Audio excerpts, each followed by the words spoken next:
And to the guys at Craft, big thank you for putting this on. It's a real honour to be here. So we're Kiln, or at least a small part of Kiln. My name's Charlie, this is Nathan. We're both co-founders and creative directors. What we want to talk to you guys a little bit about today is kind of a short intro into the studio, but primarily how we work and how that process has informed our output and how we look to kind of cement that process in our day-to-day to make sure that that output continues to be as interesting as possible. So, who are we? Well, as Tommy said, we're a creative practice. We're based down in Cornwall in the southwest, which is already a little bit unusual. And perhaps being down there has allowed us to think a little bit differently about what it is that we wanted to put out there. Kiln is coming up to its 3rd birthday. Will be 3 next month. And in that time, we have started to create a real interesting, varied portfolio. It starts to look a little bit like this.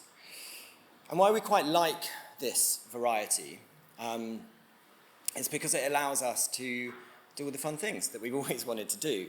And that mostly centers around branding. But it also extends into other applications as well.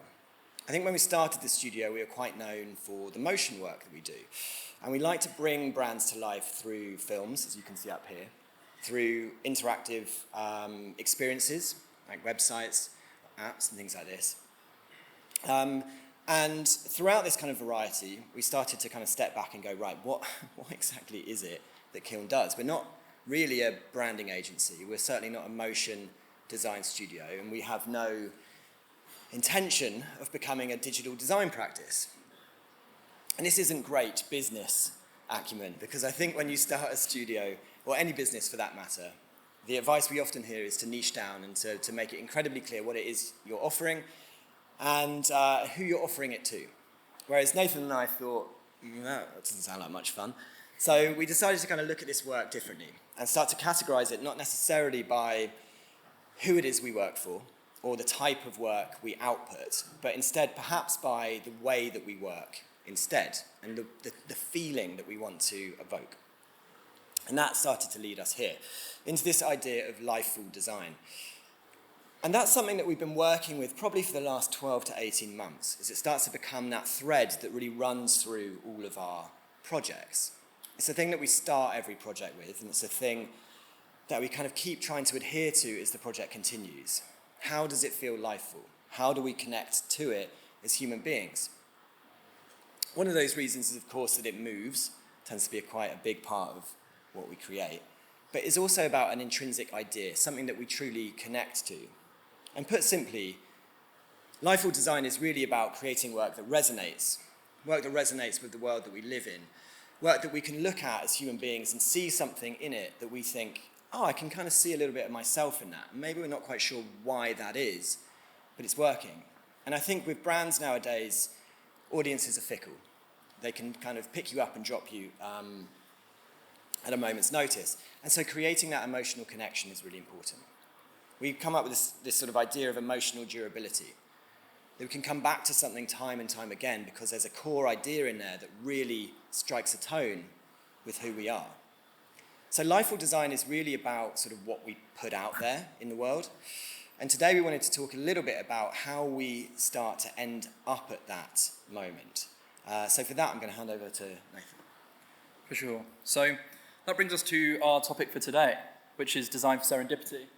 And so with this, if lifeful design is this intangible end goal, like how do you get there? And so we're constantly evaluating what is our creative process, how do we make something resonate more richly, more stronger, what is it that really connects with people? And to be honest, we're figuring this out as we go, and we're still constantly evaluating this and figuring out what is the right way, but it's basically that ethos, that start point has made us really question how on earth we do that. What is the trait about design? What is it? What are the qualities that makes it super special? What is it that makes it really unique? And maybe something that we don't think about so much now. And so that's what made us think of this, serendipity. We think that's a really special quality in design. And it's something that we thought was a really useful lens for us to look at our work through and see how we can sort of tease out serendipity, moments for chance and surprise, and that's why we thought we'd talk it through today. So we're going to go through what on earth the hell we mean with that.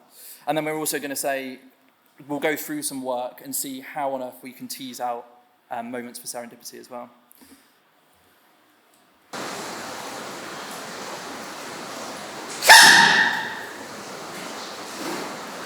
Cute.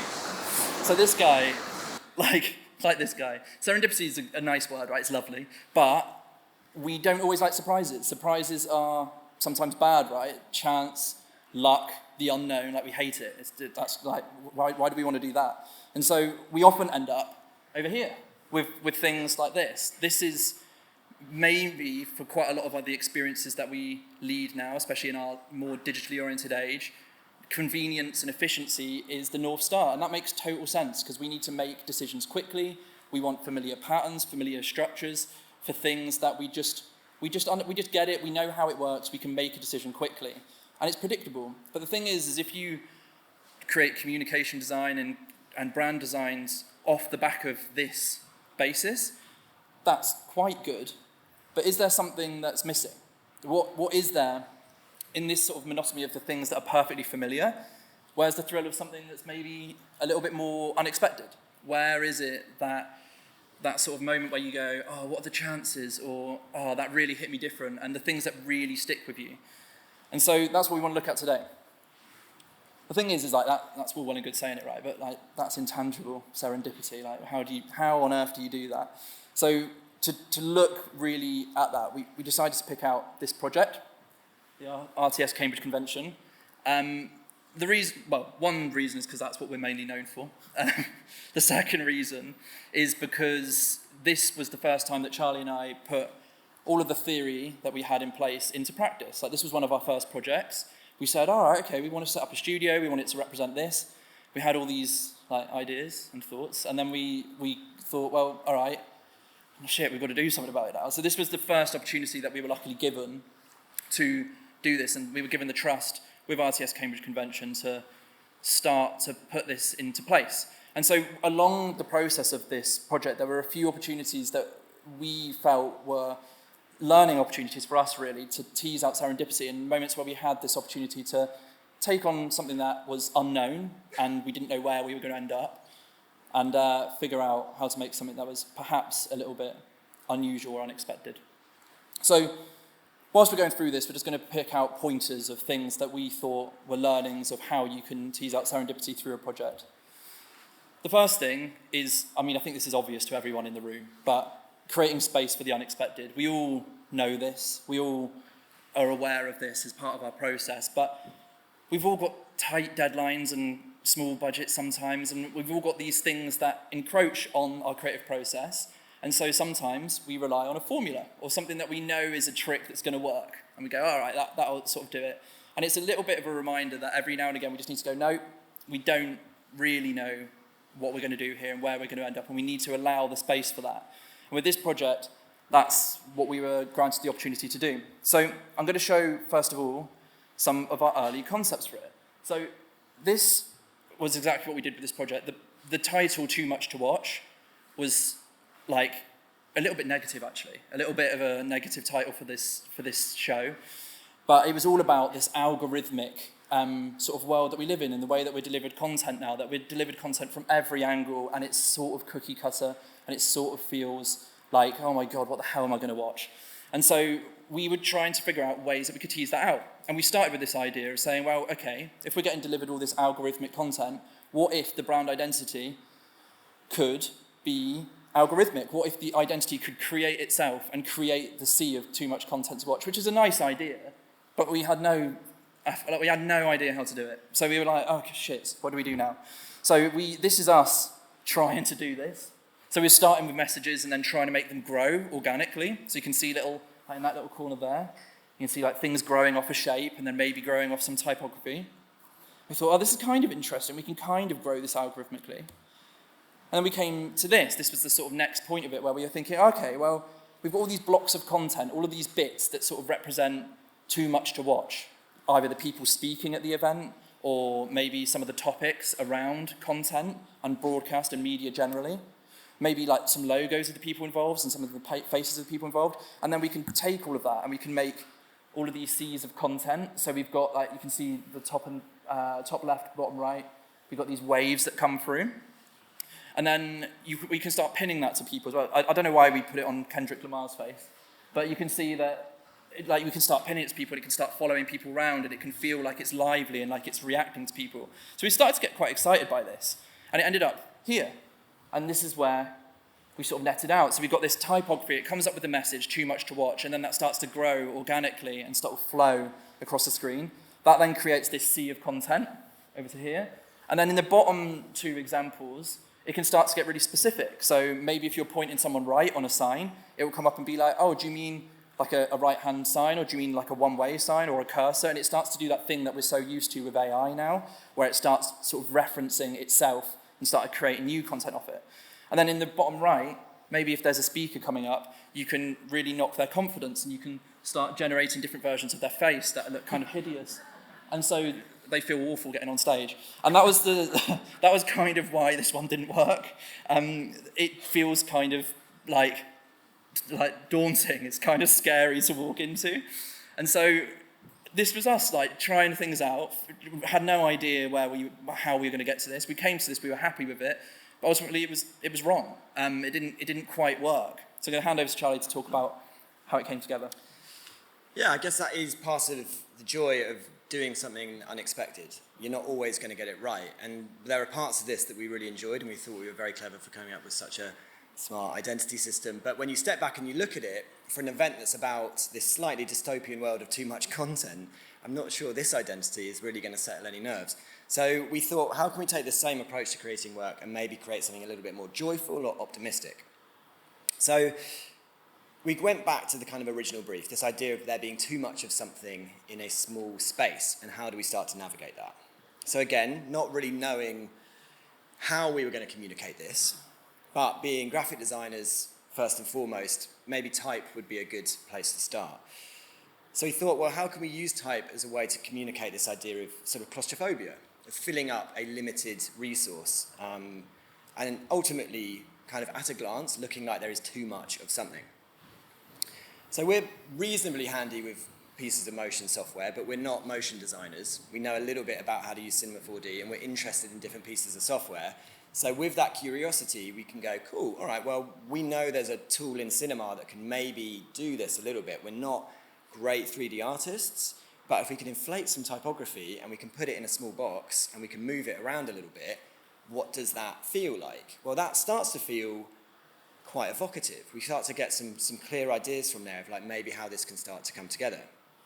Again, we don't know how this works, and we're sort of using this as like a way to guide us forwards. So we keep developing it, and we keep thinking, well, it's not necessarily just about filling space, it's about manipulating that space and moving things so that there's then clear areas of communication so we can look to sort of navigate through this hectic and difficult world.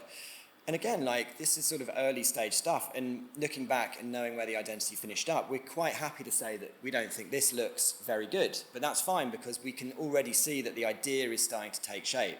And we know that if we keep pushing on with this, it will get even better. Now, one of the things with this kind of way of working is it can sometimes be a bit chaotic, and it's hard to know when to stop. And I think for that, we've got to kind of step out of this serendipitous moment and go, right, how the fuck are we going to make this look good? And we basically had to kind of do that exact thing with this.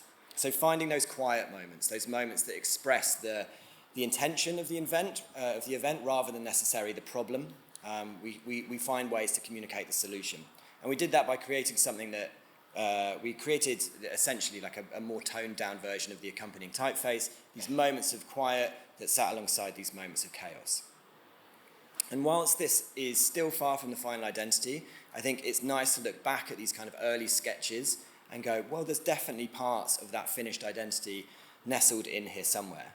Particularly around, you know, those Instagram stories where we start to see some of those colors take shape, we start to see those images kind of push content around, and also in that sign in the top right-hand corner as well, and just looking at that kind of, that interplay of phrases and words that can maybe kind of fight for attention.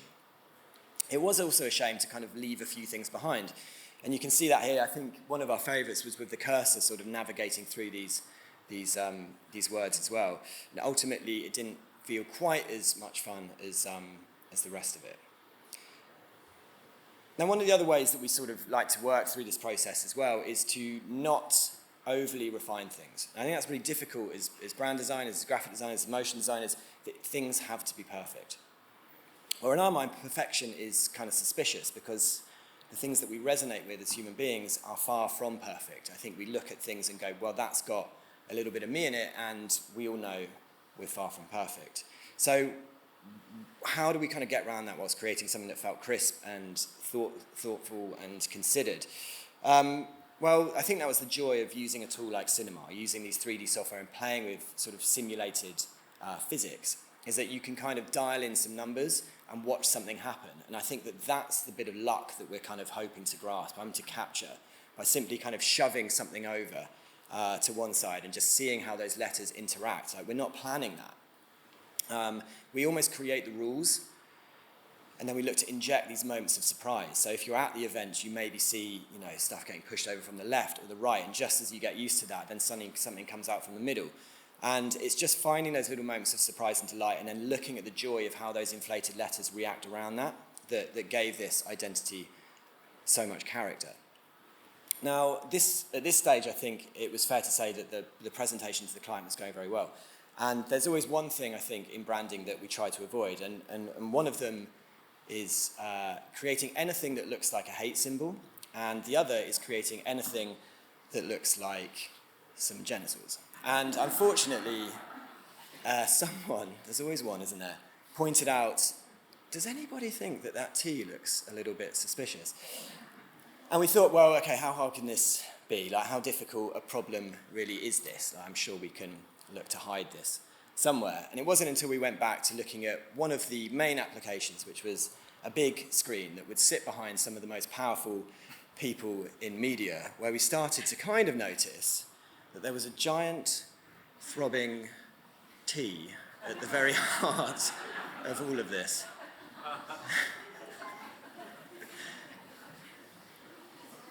So bad, isn't it? So bad. And so at this point, we're starting to think, is the risk really worth the reward? And creating these moments of serendipity seems to be getting us into more trouble than not. But for us, it absolutely is worth the risk, because when we start to kind of push this forward and we get past those awkward moments and we look to camouflage suggestive T's in as many ways as possible, the screen events for the screen graphics for the event itself start to have that wonderful imperfection in them. And we start to kind of, I think that's sort of the reason why we're kind of drawn to some of these graphics, is because you're never quite sure what's going to happen next. As I said, that moment of surprise and delight is consistent, and again, we can kind of zoom out and use them to frame or just sit quietly behind some really insightful talks from, again, some of the most influential people in that media landscape. So for the next section, I'm going to hand back to Nathan.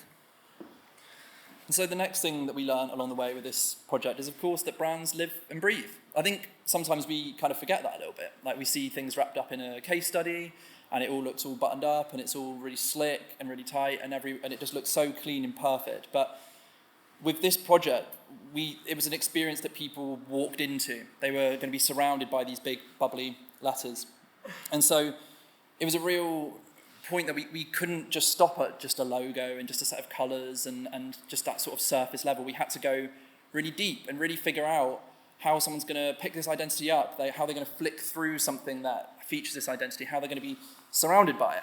And so this was our opportunity to see that brands, of course, live and breathe. How can we make them feel like they are alive when they come down into all the physical applications and feel like they're really bespoke and constantly interesting and constantly surprising people? So to make it real, we started to do a site visit. So this is us. The event was at Cambridge University, and we thought, oh, sweet, this is going to be great. Like, this is so intellectual, and look how great it looks. And we were taken here first, and we thought, amazing, it's the Grand Hall. Our work is done. Like, that is it. We're going to put some big bubbly letters. They'll probably be up there in the sort of ceiling.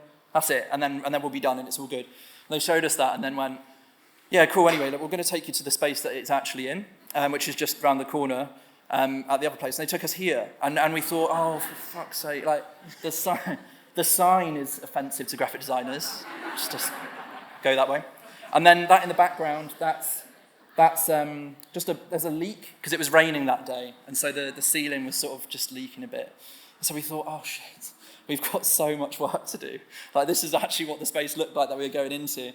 And then we sort of, looked at each other and said, oh, I think every creative tutor says to you at uni or however you learn that there's a creative opportunity in everything. And we thought, yeah, there is, there it is. So we just we were like, okay, we've got to make this work. And so this is us trying to make it work. And obviously we started we wanted to make them big 3D bubbly letters. And this is just a storyboard of us getting told, no, you can't do that, in sort of order. So we started at the door and was like, oh yeah, and they'll go through and it'll feel really claustrophobic. And then we went down, oh, it's going to be in the pillars and you're going to have all these bubbly letters in there. Then tables, no. Like plimps, no. And then we thought we'll just put it near the thing that they're actually paying for, which is the screen, in the hope that they'd let us have it. But in all honesty, like Channel 4 were the best. Like, there was so much trust with us to even go on this stupid process. And it really did just stop at the point where we started speaking to hot air balloon designers, and the budget was just ridiculous. So we did it. We did the next best thing, which is we took it into our 3D software and we pretended they were real. But what we did, and this was a bit surreal really, is we just sort of made exactly the right sizes of all of the surfaces and all of the shapes where things were going to be. So we made actual pillars and we made the actual windows and stuff, and then we filled them up with these balloon letters. And there was real fun in that, because again, we didn't know what we were going to end up with. At this point, we hoped we wouldn't get the slightly phallic T's and all of that, so we'd sort of netted out, we'd figured that out, but then it was exciting. We really didn't know how they were going to fill up every surface. And so when that all came together, it looked a little bit like this. And the thing with this identity is that it started with a motion idea, and then we had to find ways of bringing that into static, and we wanted to give it that same sense of movement, even when it's staying still. And so we were surprised by how much joy you could get by taking something that just bespokely fits every surface, like those windows at the bottom, and it just feels like it's really lively, like it's actually reacting to every space, so that when someone's walking around that space, it starts to feel a little bit like it's in there with them, and it's really jostling for every space. So basically, this was the event going off, and you can see that those pillars and the windows and even the bits of glass here, whereby it just feels like everything wants to jump from every surface. And it really translated. And against you can see there's some quite serious people in some quite serious suits. It sort of played a real, slightly childlike identity, played the necessary tension with the serious topics that needed to be discussed. And that was the same when we came down into the physical things as well. So the book is a good example of this up top. Just small things that we wanted to make sure that this felt surprising, like it was trying to jump from the surface. So what we did is we embossed it and we made them all glossy and we pushed them out. So it just feels like everything's trying to jump from that page and like really fight for the space. And so we were over the moon with that project and how it went, and we were really grateful that we were given that opportunity and that it resonated in the way that it did. And it felt like, okay, we've said some things in practice and in theory, and we've tried them out, and it seems to be working. So we were happy about that. And it felt like there were real moments of serendipity through this that we allowed the space for. But ultimately, we've covered some of these reasons why serendipity. Well, 1, perfection is suspicious. 2, that we would like to leave space for serendipity, for chance.